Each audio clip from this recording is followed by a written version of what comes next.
Commander Sarah Chen watched the tactical display with grim satisfaction as another volley of human plasma bolts streaked wide of the Cytherian battleships, missing their hulls by what appeared to be embarrassingly large margins.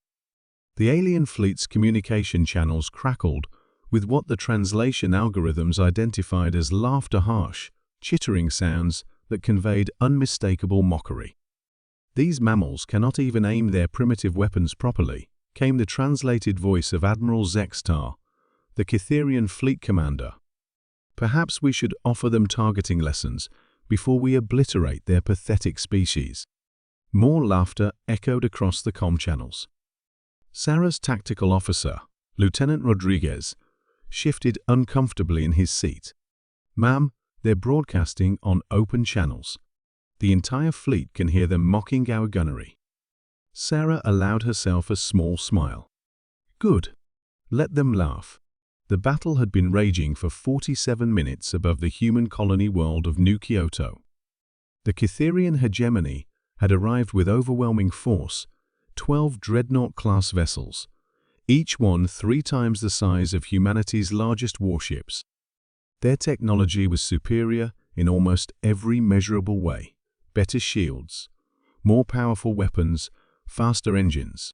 By all conventional military analysis, the human defense fleet should have been vaporized within the first 10 minutes of engagement. Instead, they were putting on what appeared to be the most incompetent display of marksmanship in galactic history.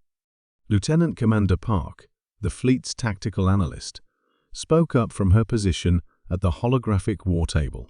"Ma'am, our accuracy rate is currently sitting at 2.3%. The Cytherians are achieving a 47% hit rate with their primary batteries." "And yet," Sarah observed, "we're still here." The truth was more complex than the aliens realized. Human ships were indeed missing their intended targets, but those targets weren't the Cytherian vessels themselves. Each missed shot was precisely calculated to impact specific coordinates in the 3-dimensional battle space around the enemy fleet. Dr. Elena Vasquez, the fleet's chief science officer, monitored her instruments with intense concentration.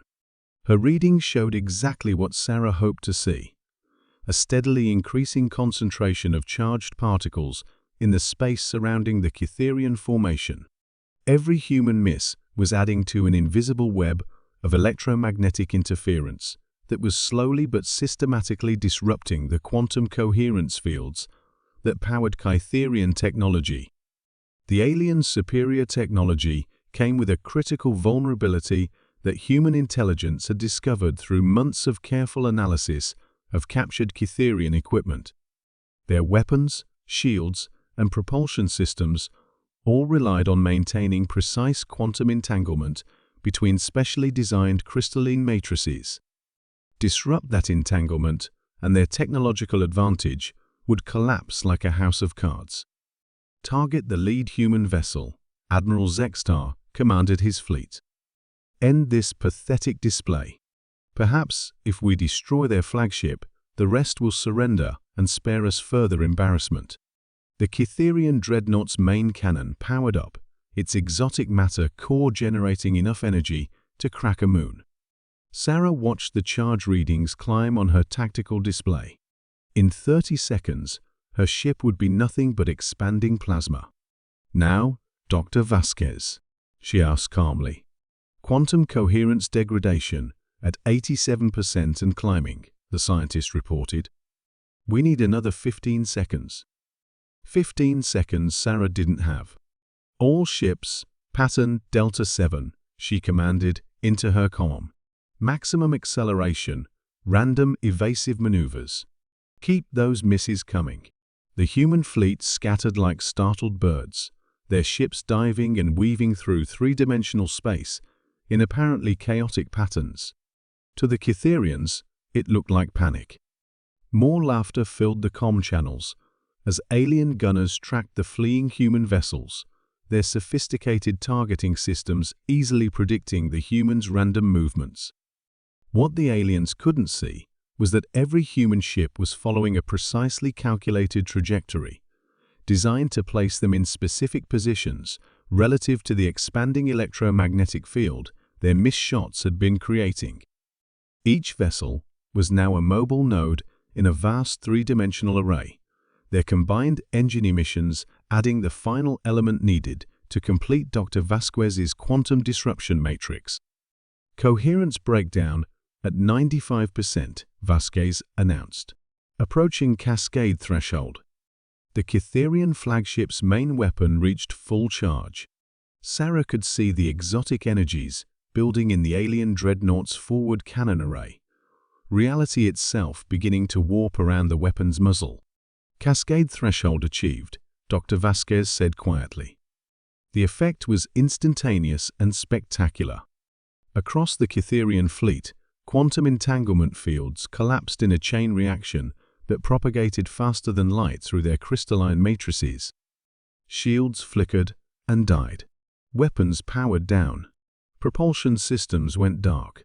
In the span of 0.3 seconds, 12 of the most advanced warships in known space became little more than very expensive pieces of debris. The laughter on the comm channels stopped abruptly. "Impossible," came Admiral Zextar's voice, now filled with confusion rather than mirth. "Our systems. How did your primitive weapons?"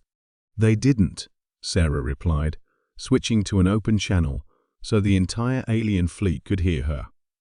"We weren't shooting at your ships, Admiral. We were shooting at space itself."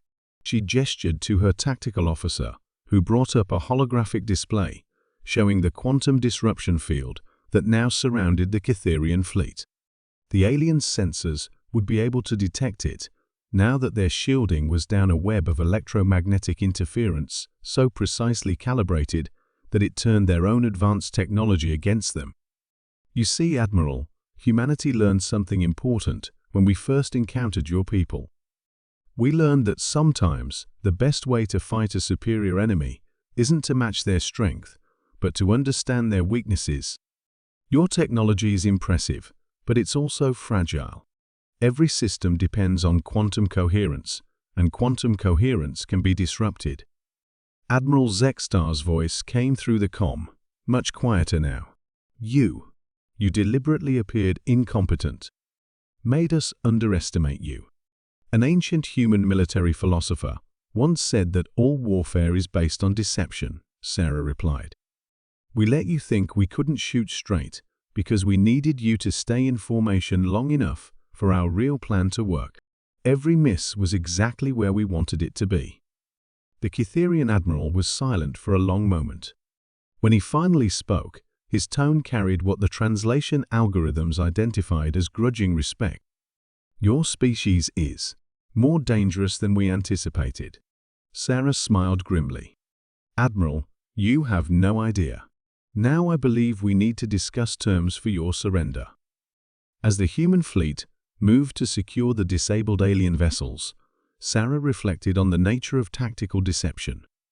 Sometimes, the most effective strategy was to let your enemy think they were winning, right up until the moment they realized they had already lost. The Cytherians had mocked human marksmanship, never suspecting that perfect accuracy isn't always about hitting your target.